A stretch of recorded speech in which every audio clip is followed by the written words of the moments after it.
अस्सलाम वालेकुम। इस वीडियो में मैं बात करूँगा कि हम गूगल क्लासरूम में किस तरह से इस्तेमाल कर सकते हैं पेपर्स लेने के लिए। अगर हम कोई असेसमेंट लेना चाह रहे हैं, कोई असाइनमेंट जो है अगर हम स्टूडेंट्स को असाइन कर रहे हैं तो उसका तरीक़ेकार क्या होगा। तो इस वीडियो को मैंने इसलिए डिज़ाइन किया ताकि वो तमाम लोग जो स्कूल से, कोचिंग सेंटर से, कॉलेजेस से वाबस्ता है तो उन्हें आसानी हो सके और वो इस चीज़ को आसान तरीके से परफॉर्म कर सकें कि किस तरह से ऑनलाइन असेसमेंट या ऑफलाइन असेसमेंट जो है वो कंडक्ट किया जा सकता है और उसकी मार्किंग स्कीम किस तरह से दी जा सकती है। तो स्टार्ट करते हैं इस वीडियो को और समझते हैं कि गूगल क्लासरूम को हम किस तरह से असेसमेंट के लिए इस्तेमाल करेंगे। तो सबसे पहले तो आपने एक वर्ड की फाइल जो है वो ओपन करनी है और इस वर्ड की फाइल में जो भी आपका स्कूल का नाम है, लेट्स सपोज एबीसी स्कूल, आप स्कूल का नाम मेंशन करते हैं, आप असेसमेंट लिखते हैं इसमें कि ये आप असेसमेंट पेपर जो है वो कंडक्ट करने जा रहे हैं। लेट्स सपोज आपने असेसमेंट पेपर लिखा। असेसमेंट पेपर करने के बाद आप जो भी आपका पेपर का क्राइटेरिया है, जिस तरह से भी आप पेपर डिज़ाइन करें, लेट्स सपोज मैं सेक्शन ए लिखता हूँ और मेरा जो पेपर है ये केमिस्ट्री का है तो मैं यहाँ पे मेंशन करता हूँ सब्जेक्ट केमिस्ट्री सेक्शन ए। और सेक्शन ए पे मैं दे रहा हूँ लेट्स सपोज कि choose the correct option for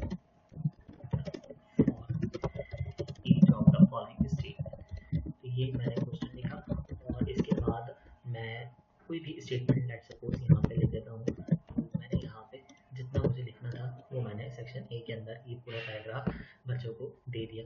इसी तरह से मैं इसके अंदर सेक्शन बी लिखना चाह रहा हूँ तो मैं यहाँ पर सेक्शन बी इंसर्ट करूँगा और सेक्शन बी इंसर्ट करने के बाद इसमें भी व्हाट्सएवर जो भी मुझे देना है तो मैंने यहाँ पर लिखकर वो इंसर्ट कर दिया। इंसर्ट करने के बाद मैं इस फाइल को सेव करूँगा। मैं जाऊँगा फाइल पर, फाइल में मैं करूँगा सेव एज, ब्राउज करते हैं। मैं डेस्कटॉप की लोकेशन यहाँ पे दे रहा हूँ, डेस्कटॉप की लोकेशन। और मैंने पेपर बनाया है केमिस्ट्री, मैं लिखूँगा यहाँ पे केमिस्ट्री और मैं क्लास लिख देता हूँ सपोज क्लास 8। ये लिखने के बाद मैं इसे वर्ड डॉक्यूमेंट में सेव नहीं कर रहा हूँ, मैं इसे सेव कर रहा हूँ पीडीएफ फाइल में। लिहाजा मैंने पीडीएफ सेलेक्शन की और पीडीएफ सेलेक्ट करने के बाद मैंने इसे सेव कर दिया। अब ये जो फाइल है हमारी ये सेव हो गई है और सेव होने के बाद कुछ इस तरह से ये फाइल नज़र आ रही है। पीडीएफ फॉर्मेट इसलिए ज़्यादा मुनासिब रहता है अगर हम असाइनमेंट या असेसमेंट पेपर कंडक्ट कर रहे होते हैं, इसलिए आसान रहता है क्योंकि इसमें कुछ भी ऊपर नीचे आगे पीछे कोई भी चीज़ नहीं होती है। अगर हम वर्ड की फाइल देते हैं तो उसमें चूँकि वर्जन्स अलग अलग होते हैं तो उस बिना पर कोई भी चेंजेस हो सकती है अल्फ़ाबेटिकल ऑर्डर्स में, फ़ॉन्ट के अंदर, फ़ॉन्ट साइज़ के अंदर, पेज मार्जिन्स के अंदर, ये चीज़ें जो है वो अपीयर हो सकती हैं। बहरहाल यहाँ तक करने के बाद आप जाएंगे, ब्राउज करेंगे, गूगल क्लासरूम एक्सेस करेंगे। मैं गूगल क्लासरूम में जाता हूँ। गूगल क्लासरूम जो है मैंने लॉगिन किया। लॉगिन करने के बाद मेरे पास जो भी क्लास है वो यहाँ पर अपेयर हो रही है, लाइक हिफ्स 1, ग्रेड 8, ग्रेड 10, वो level 6, grade 7, fast grade 8। Let suppose मैं ये पेपर अपलोड करने जा रहा हूँ फास्ट ग्रेड 8 में। मैं फास्ट ग्रेड 8 ओपन करूँगा, फिर मैं ओपन करूँगा क्लास वर्क। यहाँ मैं क्लिक करता हूँ क्रिएट पर। क्रिएट पर क्लिक करने के बाद ये मुझे ऑप्शन देगा कि असाइनमेंट है, क्विज असाइनमेंट है, क्वेश्चन है, मटेरियल है या रिव्यूज पोस्ट है या कोई टॉपिक है। मैं यहाँ पर क्लिक करता हूँ असाइनमेंट पे। असाइनमेंट पे क्लिक करने के बाद मैं एक असाइनमेंट लिखूँगा कि ये केमिस्ट्री असेसमेंट पेपर है। ये लिखने के बाद मुझे अगर कोई इंस्ट्रक्शंस देनी है तो मैं वो इंस्ट्रक्शंस यहाँ पर ऐड करूँगा। मैं इंस्ट्रक्शंस यहाँ पर ऐड कर सकता हूँ कि attempt the given paper with 12 hours। यहाँ मैं इसे लिख सकता हूँ attempt and submit the given paper with in the 12 hours। ये लिखने के बाद मैं ऐड करूँगा और मैं चूँकि यहाँ पे फाइल अपलोड करूँगा तो लिहाजा मैं फाइल पर क्लिक करता हूँ।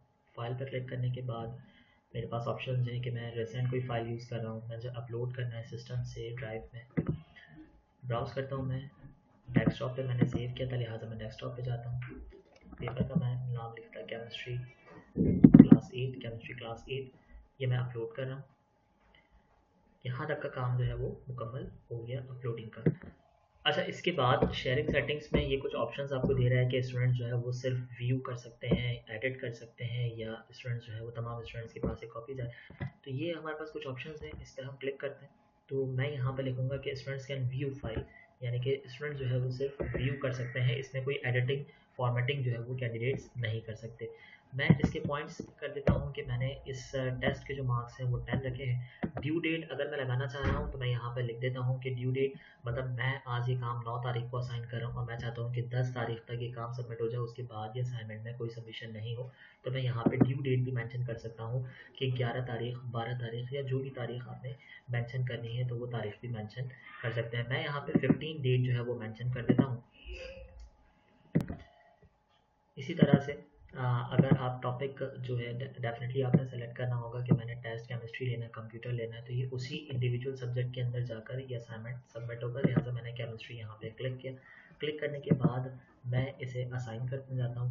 असाइन करने के लिए मेरे पास स्केजुअल है कि ये पेपर आज अपेयर होना है, कल अपेयर होना है, परसों अपेयर होना है। लेट सपोज मैं आज काम कर रहा हूँ और मैं चाहता हूँ कि ये टेस्ट जो है वो 12 तारीख को अपेयर हो, तो मैं इसे स्केजुअल कर दूंगा कि ये जो है टेस्ट 12 तारीख को सुबह 8 बजे अपेयर हो जाए। तो अगर मुझे ये अपेयर करना है, इस तरह से स्केजुअल करना है, तो मैं इसे स्केजुअल भी कर सकता हूँ।